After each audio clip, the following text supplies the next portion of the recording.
Existió una ejecución que sus creadores consideraban humana. La única razón, formalmente, el asesino era la naturaleza, no el hombre. A la víctima, encerrada entre dos botes, la alimentaban a la fuerza con miel y leche hasta provocarle una diarrea incontenible. Luego, esta estructura era abandonada para que se pudriera bajo el sol en las aguas estancadas de un pantano. La mezcla dulce y los excrementos atraían nubes de insectos. Estos depositaban sus larvas en la carne viva, las cuales devoraban a la persona desde dentro durante semanas. Plutarco describió cómo los ojos de Mitrídates, un soldado ejecutado de esta manera, se hundían lentamente en su cráneo mientras su cuerpo se convertía en una masa pululante. Cómo civilizaciones que dieron al mundo la filosofía, el derecho y el arte llegaron a inventar una crueldad tan metódica y sofisticada. ¿Y por qué la necesitaron? Esta paradoja genera dos enigmas que desafían la lógica de la historia. El primero, ¿cómo los romanos, creadores de las leyes más perfectas de la antigüedad, más de 150.000 líneas de texto jurídico, pudieron legalizar y prescribir hasta el más mínimo detalle en sus códigos un ritual salvaje? Ahogar a una persona en un saco con una serpiente, un perro y un gallo. La respuesta a esta pregunta nos espera en la sección 3. El segundo enigma. ¿De dónde surgió la idea de los tiranos griegos, apreciadores del arte y la filosofía, de convertir los gritos de muerte en música mediante una maravilla de la ingeniería, el toro de bronce? Desvelaremos este misterio en la sección 6. Esto no es simplemente una colección de horrores del pasado. Al final de este recorrido tendrás un arsenal de 6 tecnologías clave de la crueldad. Obtendrás herramientas para analizar los mecanismos del poder. Comprenderás por qué la civilización no reduce, sino que sistematiza y legaliza la violencia, y cómo los principios de humillación pública, ritualización y deshumanización operan en las formas modernas de presión psicológica. Comenzamos nuestra inmersión, y la primera tecnología, la muerte más pegajosa, lenta e hipócritamente humana en la historia de la humanidad. En solo 2 minutos descubrirás cómo la miel y la leche se convertían en un arma que transformaba el cuerpo humano en una incubadora viviente para parásitos. ¿Cómo pudo ser que la más repugnante de las ejecuciones, donde una persona era devorada viva por gusanos, fuera considerada oficialmente humana en la antigua Persia? La respuesta se encuentra en una artimaña legal. La tecnología, conocida como escafismo, comenzaba con la inmovilización de la víctima entre 2 botes. El verdugo no asestaba ni un solo golpe. Su única tarea era alimentar a la fuerza al condenado con miel y leche. Formalmente, el asesino era la naturaleza. Pero la realidad era brutal. La alimentación forzada provocaba una diarrea incontenible, y la mezcla dulce sobre la piel atraía a los insectos. Estos depositaban sus larvas en la carne viva, iniciando procesos de putrefacción, gangrena y sepsis. La agonía podía durar hasta 17 días, casi 400 horas de conciencia mientras tu cuerpo es devorado vivo. La humanidad era solo una fachada, y la ejecución en sí, un espectáculo público. El olor a descomposición servía durante semanas como un recordatorio para toda la ciudad de la inevitabilidad del poder. Pero si los persas escondían la mano del verdugo detrás de la naturaleza, los romanos, por el contrario, exhibían su crueldad, convirtiéndola en ley sagrada. ¿Qué obligaba a los verdugos a alimentar y dar de beber con tanto esmero a su víctima, condenada a muerte? A primera vista, la respuesta es obvia. Prolongar el castigo, evitar que la persona muriera de hambre demasiado rápido. Sin embargo, este cuidado tenía un doble fondo mucho más monstruoso. La alimentación forzada no era tanto para prolongar la vida como para activar el mecanismo principal de la tortura. Una diarrea incesante. Eran precisamente los excrementos de la víctima, y no solo la miel en la piel, los que se convertían en el principal cebo para los insectos y la fuente de la infección mortal. Era un sistema donde la propia vida y sus procesos naturales se convertían en herramientas de destrucción. El cuerpo de la víctima era transformado en una especie de fruta en descomposición. Cuanto más jugo se vertía en él, más rápido acudían los parásitos para iniciar un nuevo ciclo de vida que, para el ser humano, significaba la muerte. ¿Qué es más aterrador? ¿Una muerte violenta y rápida o un declive lento y humillante donde tu propio cuerpo te traiciona? El golpe principal no se infligía al cuerpo. Estaba dirigido a aquello que distingue al ser humano del animal. ¿Por qué esta muerte lenta entre inmundicias inspiraba a sus contemporáneos un terror mucho mayor que el golpe limpio y rápido de una espada? No se trataba solo de la duración del sufrimiento. El verdadero ataque estaba dirigido a la dignidad humana. La desnudez pública, la impotencia absoluta, la transformación en una fuente de hedor, un objeto putrefacto del que todos apartan la vista. El hedor del cuerpo en descomposición era tan fuerte que, según los testimonios, podía sentirse a cientos de metros. Esto convertía la ejecución en un recordatorio invisible pero omnipresente del poder. El escafismo demostraba que el gobernante no solo podía matar, sino convertir a su enemigo en un ser despreciable incluso antes de la muerte. Los persas usaban la putrefacción natural para humillar, mientras que los romanos crearían un ritual sobrenatural para la aniquilación simbólica. Hemos visto cómo la crueldad se esconde tras el velo de la naturaleza. Pero, ¿y si en lugar de ocultarla, se pudiera convertir en un ritual sagrado, consagrado por la ley? El poder persa decía, no soy yo, es la naturaleza. El poder romano, por el contrario, se enorgullecía de su justicia. Declaraba, sí, somos nosotros. Y no es un simple asesinato, sino la voluntad de los dioses y la ley, restaurando el orden. Por eso, para el crimen más atroz a sus ojos, inventaron no la ejecución más dolorosa, sino la más extraña y simbólica de la historia.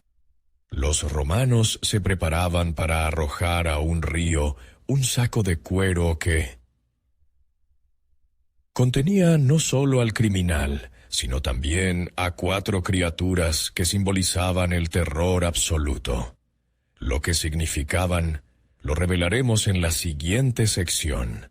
Para entender esta ejecución es necesario descifrar su código. Los 4 animales en el saco no eran aleatorios. El perro simbolizaba la falta de respeto a los padres. El gallo, dispuesto a luchar incluso contra su padre, personificaba la insolencia.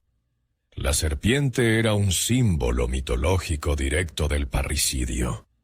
Y el mono, añadido más tarde, servía como una grotesca parodia del ser humano.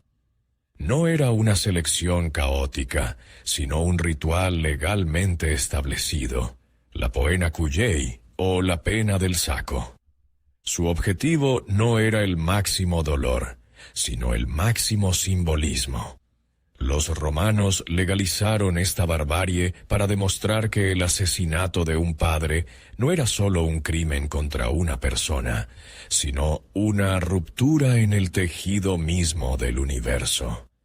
Y solo el Estado, a través del ritual, podía remendarlo. Pero el ritual era más complejo de lo que parece. ¿Por qué comenzaba con una flagelación y qué relación tiene esto con borrar a una persona de la existencia? Un hecho desafía la lógica. Antes de ser cocido en el saco, el parricida era obligatoriamente azotado con varas rojas. ¿Para qué añadir este dolor extra? En realidad, era la primera etapa de la aniquilación metafísica. La flagelación expulsaba al criminal de la tierra, el primer elemento. Luego, lo llevaban en un cepo de madera para que no volviera a tocar el suelo. El saco de cuero lo privaba del aire. El ahogamiento, aislado por el cuero, lo separaba del agua. Y la ausencia de entierro lo privaba del fuego de la cremación. Este ritual funcionaba como un sellado al vacío. El Estado tomaba un producto defectuoso y lo aislaba herméticamente del mundo para que su corrupción no tocara ni la tierra, ni el aire, ni el agua. Los romanos borraban al criminal simbólicamente.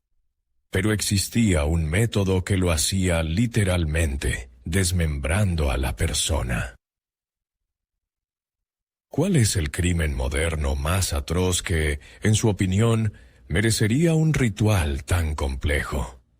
Para los romanos, la respuesta era obvia: el parricidio. Era un atentado no contra una persona, sino contra el pater familias, el cabeza de familia, que era la célula de todo el Estado. Asesinar al padre significaba destruir el cosmos social. Pero no se trataba solo de símbolos. La ejecución era un ritual público que sanaba a la sociedad de la corrupción. Al aniquilar al criminal de una manera tan total, los romanos exorcizaban su profundo miedo al caos y la desintegración. Era una forma de psicoterapia colectiva brutal. Este miedo era tan grande que la Lex Pompeia de Parricidis, alrededor del año 55 e.C., Boleto, consagró definitivamente el ritual en la ley. Los rituales trabajaban con significados, pero la siguiente tecnología de la crueldad era extremadamente literal y no tenía más significado que uno: tú no eres nada. Hemos visto la complejidad de la aniquilación ritual. Pero, ¿y si el objetivo del poder no es imbuir de significado, sino, por el contrario, despojarlo por completo, reduciendo al ser humano a un trozo de carne? La poena cuyei era un lenguaje simbólico complejo con el que el Estado hablaba de orden, pecado y purificación. Era una ejecución sobrecargada de significados. Ahora imaginen su completo opuesto, donde no hay ritual, ni animales, ni metafísica. Solo hay acero frío y el desmembramiento metódico de un cuerpo vivo. La siguiente tecnología de la crueldad descompone literalmente a una persona en partes para demostrar que no es un todo unificado, no es una persona, sino simplemente materia. Y esta tecnología tenía un espantoso secreto fisiológico. Los verdugos colgaban a la víctima cabeza abajo no por capricho. Era una decisión de ingeniería a sangre fría que perseguía un único objetivo: prolongar la agonía hasta el último momento. ¿Por qué una persona cerrada cabeza abajo permanecía consciente durante un tiempo insoportablemente largo, mucho más que si la cerraran en una posición normal? La respuesta reside en la fría física de la circulación sanguínea. Colgaban a la víctima por los pies y dos verdugos comenzaban a cerrarla desde la ingle. A primera vista, es simplemente un método extremadamente cruel. Pero su principal secreto es otro. La gravedad impulsaba la sangre hacia el cerebro, impidiendo que se desconectara por el shock del dolor o la pérdida de sangre en la parte inferior del cuerpo. El cerebro funcionaba como una botella invertida que se llena constantemente. Seguía siendo el último bastión de la conciencia, forzado a registrar hasta el final cada milímetro del movimiento de la sierra por el cuerpo. Era una tecnología diseñada no para matar, sino para forzar a la persona a presenciar su propio desmembramiento. Pero, ¿a quiénes y por qué se castigaba con una división tan literal? Esta ejecución estaba estrechamente ligada a profetas, herejes y rebeldes políticos. ¿Qué los unía? La respuesta superficial. Representaban una amenaza para el poder y eran eliminados con la máxima crueldad para infundir terror. Pero la razón real es más profunda. El poder acusaba a estas personas de sembrar la división en la sociedad, en la fe, en el Estado. Y la ejecución por aserramiento no era solo un castigo. Era una visualización literal y monstruosa de esa acusación. A quien dividía la sociedad, se le dividía físicamente. Era un cartel de propaganda escrito con sangre, comprensible para cualquier campesino sin necesidad de palabras. En algunos códigos medievales, esta ejecución se prescribía explícitamente para los crímenes de cisma. Detrás de esta espantosa metáfora había una técnica fría que requería herramientas especiales. ¿Qué herramienta sencilla, además de la sierra, era absolutamente necesaria para esta ejecución? ¿Y por qué dice más de los verdugos que la propia arma? Eran las cuñas de madera o metal. Se clavaban en el corte para evitar que la sierra quedara atrapada por los músculos y huesos al contraerse. Este detalle técnico destruye la imagen de una furia ciega. Demuestra que no era un arrebato de ira, sino un trabajo frío y calculado. Para cerrar un cuerpo se necesitaban 2 verdugos y al menos 3 cuñas de repuesto. Los verdugos abordaban el proceso como carpinteros ante un tronco. Esto es la deshumanización absoluta. El cuerpo de la víctima dejaba de ser un cuerpo para convertirse en material, un objeto a procesar. La persona era borrada antes de morir. Esta ejecución destruía la personalidad física y rápidamente. Pero los romanos inventaron una tecnología que hacía lo mismo, pero más lentamente y ante la mirada de miles. Hemos visto cómo se convierte a un ser humano en material. Pero, ¿cómo transformar su agonía en un espectáculo público de varios días que se convertiría en el arma principal del imperio? La ejecución con sierra es un shock, una aniquilación rápida y total. Los romanos no solo necesitaban terror, necesitaban un mensaje duradero y visible para todos. Desarrollaron un método que maximizaba no la velocidad del asesinato, sino el tiempo de humillación pública. En el próximo capítulo analizaremos el símbolo de sufrimiento más famoso del mundo y entenderemos que originalmente no era un concepto religioso, sino una perfecta arma de ingeniería para la guerra psicológica. Un arma donde la muerte por asfixia no era un error, siendo su función principal. La víctima en la cruz no moría por los clavos. Moría porque cada nueva respiración era una elección entre un dolor insoportable y un lento desvanecimiento. ¿Por qué Roma, el imperio de los pragmáticos e ingenieros, eligió un método de ejecución tan lento e ineficiente? A primera vista, la muerte se producía por el dolor y la pérdida de sangre de las extremidades perforadas. Pero los hechos médicos refutan esta versión. La causa principal de la muerte era la asfixia. En una posición suspendida con los brazos extendidos, la caja torácica está comprimida, y para inhalar, la víctima debía levantarse, apoyándose en los pies atravesados por clavos. Imagina que estás bajo el agua y el fondo está cubierto de cristales rotos.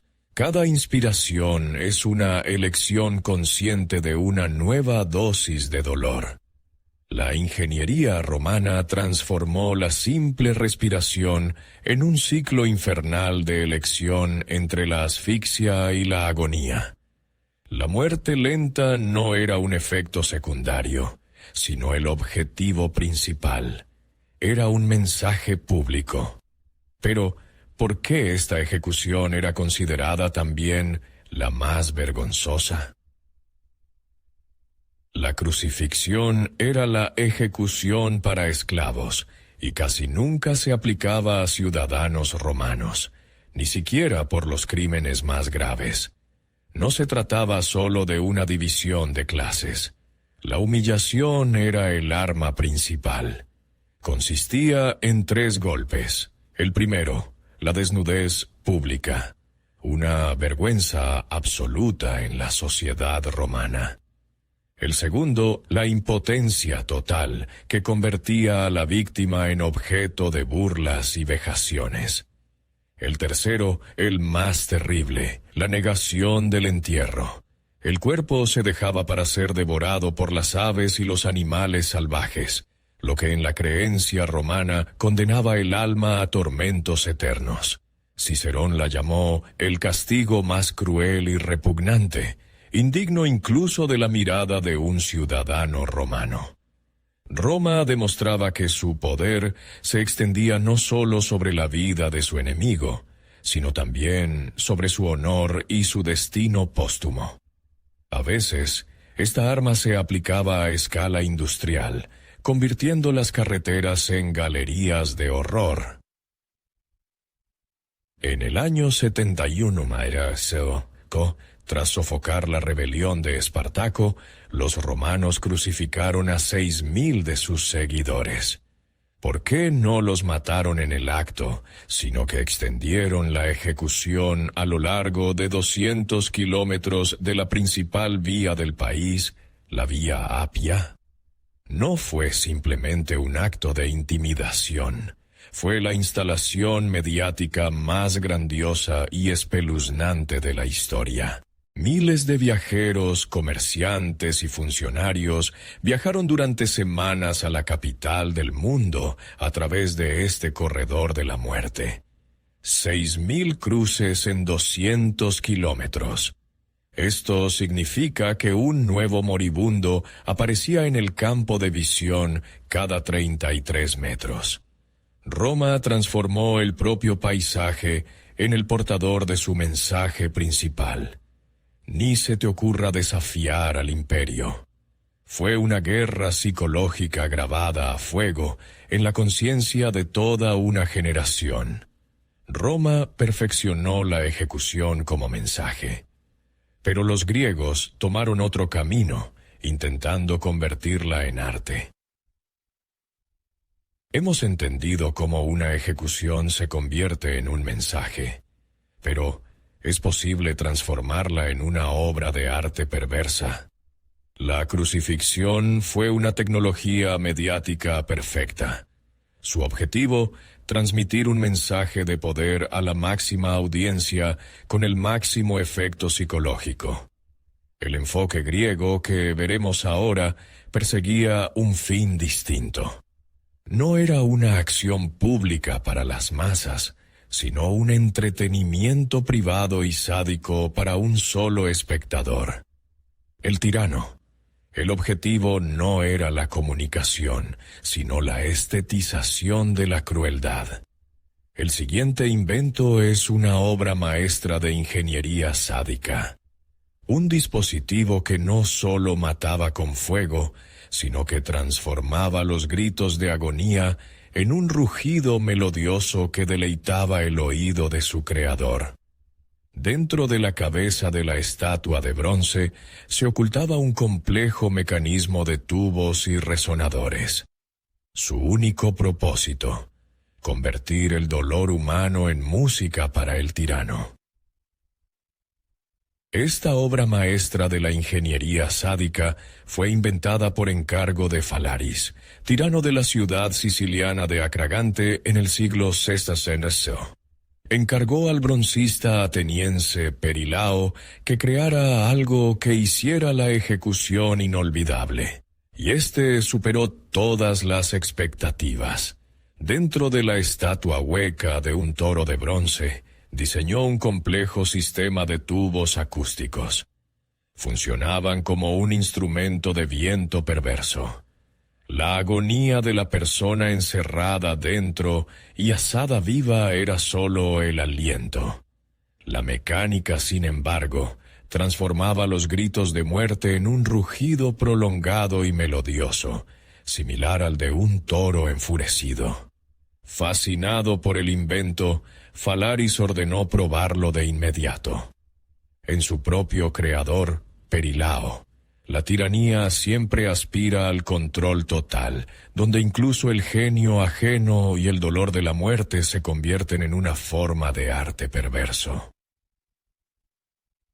¿Por qué se eligió la forma de un toro y no la de un león o una quimera mítica? Esta elección no fue casual. En el mundo antiguo el toro no era solo un símbolo de fuerza bruta. Se asociaba con el poder divino de Zeus, con la fertilidad y la furia de la propia naturaleza. Era una imagen sagrada y poderosa, comprensible para todos.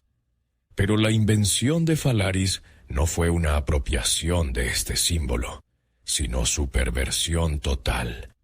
El rugido del toro, creado por la agonía humana, era una burla monstruosa al poder divino. Era un acto de sacrilegio ostentoso. El tirano declaraba que su poder era capaz de someter no solo al hombre, sino también a los símbolos más sagrados, obligándolos a sonar con la voz del sufrimiento. Era una performance que demostraba que la voluntad del gobernante estaba por encima de las leyes divinas y humanas. Pero ni siquiera eso era el fin de la humillación. El destino de los restos de la víctima era aún más espantoso. Un hecho desafía la lógica. ¿Qué valor podían tener los restos después de tal ejecución? Parecería que el objetivo era la aniquilación total.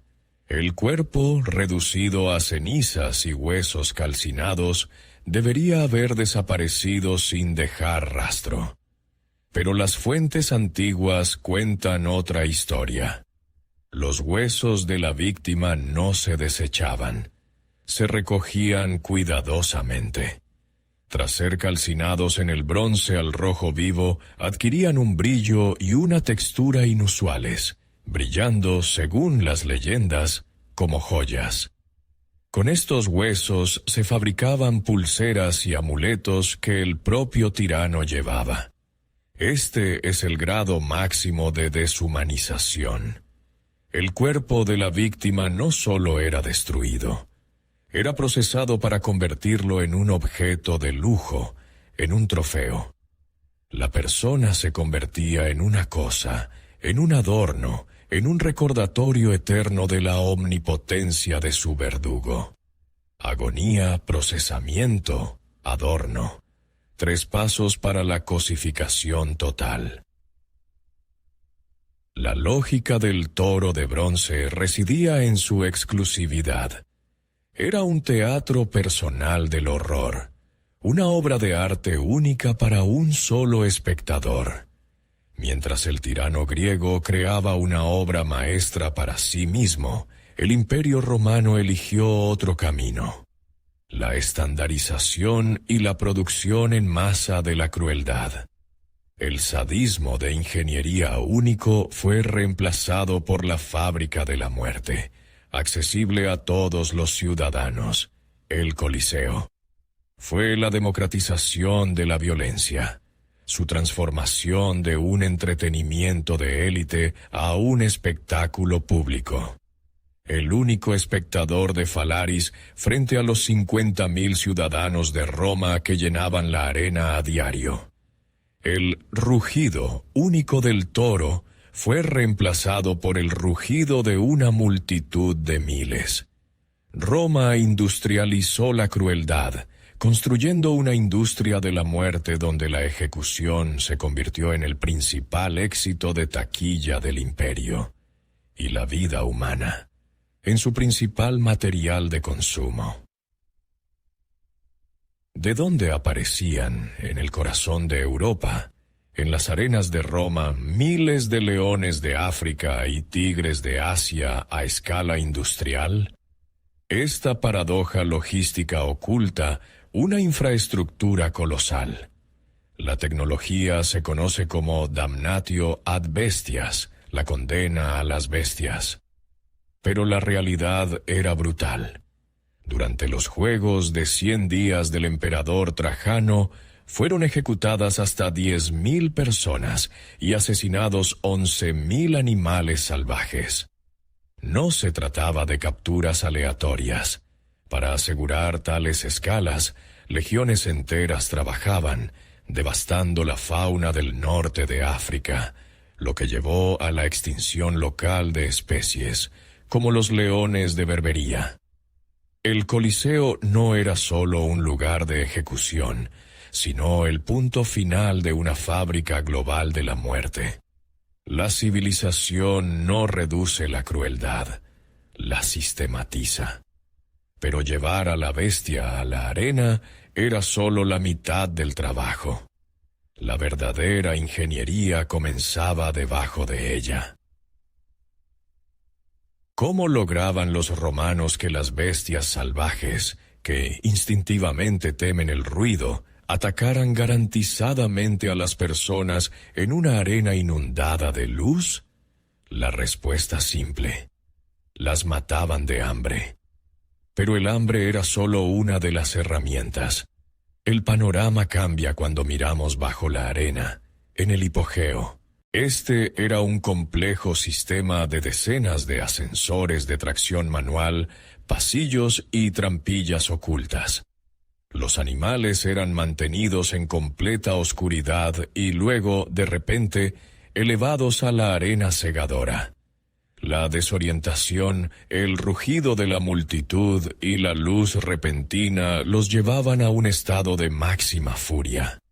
No se trataba simplemente de soltar a la bestia, sino de un espectáculo dirigido, controlado por decenas de técnicos.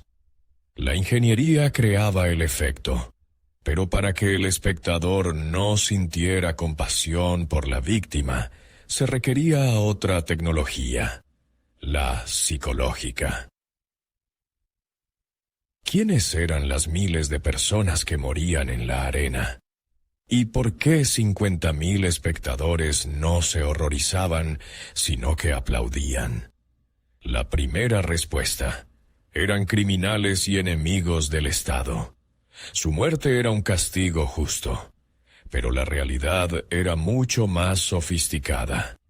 Las ejecuciones a menudo se escenificaban como representaciones teatrales de temas mitológicos.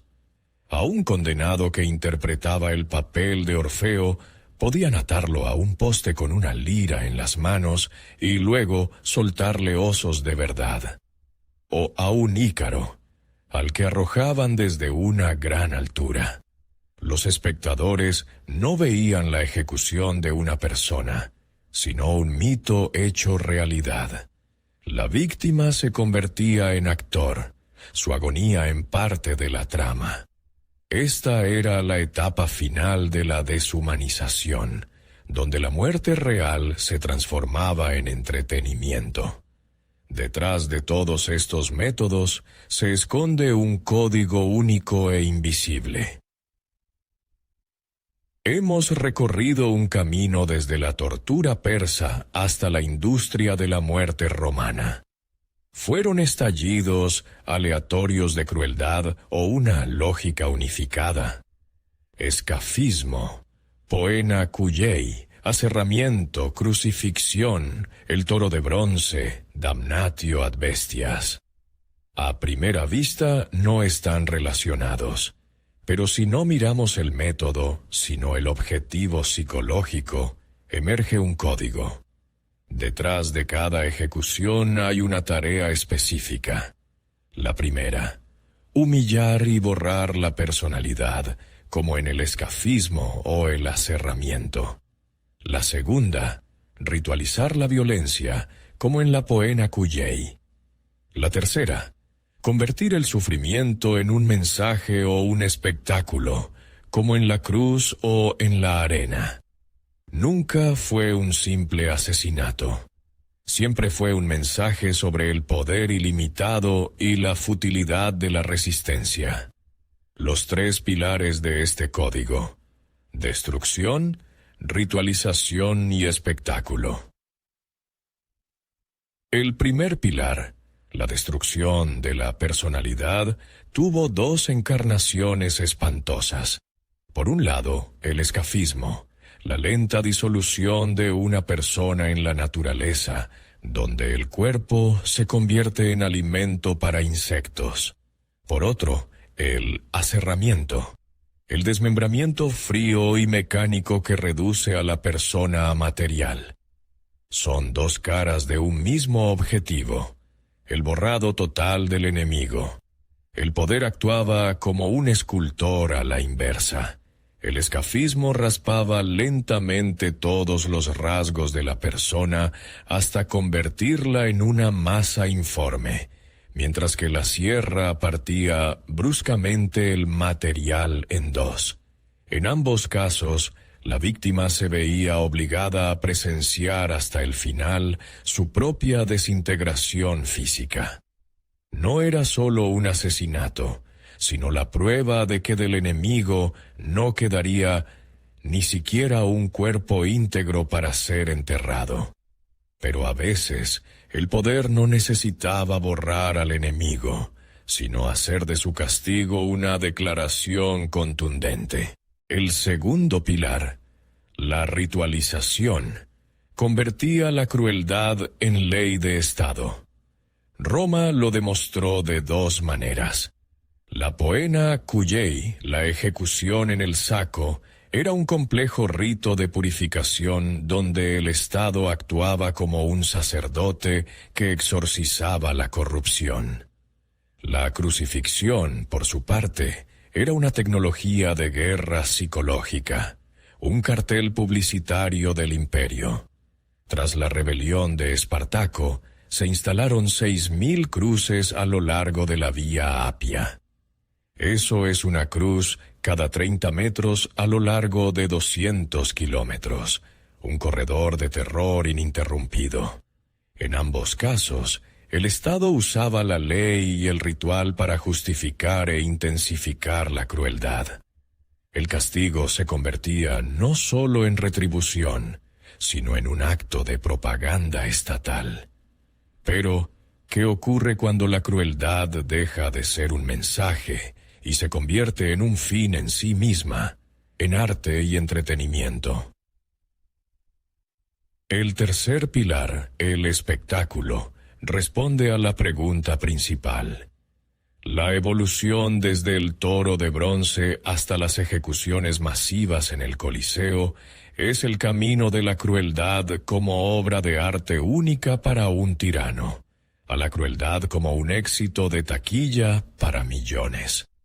Roma logró un avance no en la invención de nuevas torturas, sino en su organización y marketing. La civilización no anula la crueldad. Encuentra para ella formas más eficientes, a mayor escala y, lo que es más aterrador, socialmente aceptables. Cuando la ejecución se convierte en entretenimiento y la muerte en una mercancía, la crueldad alcanza su apogeo, porque se convierte en la norma. Estas tecnologías parecen un pasado lejano, pero ¿acaso los medios de comunicación modernos no utilizan los mismos principios, convirtiendo las tragedias ajenas en un espectáculo? Hemos visto 6 tecnologías y hemos entendido que detrás de ellas siempre hubo un objetivo: humillar, borrar, legalizar, intimidar o entretener. No era barbarie, sino una política de control sistémica y bien organizada. Entonces, después de todo lo visto, ¿qué es la civilización? ¿Es un mecanismo que realmente frena nuestra crueldad innata, creando leyes y moral? ¿O es simplemente una máscara que hace que esta crueldad sea más organizada, sistémica e imperceptible para nosotros mismos?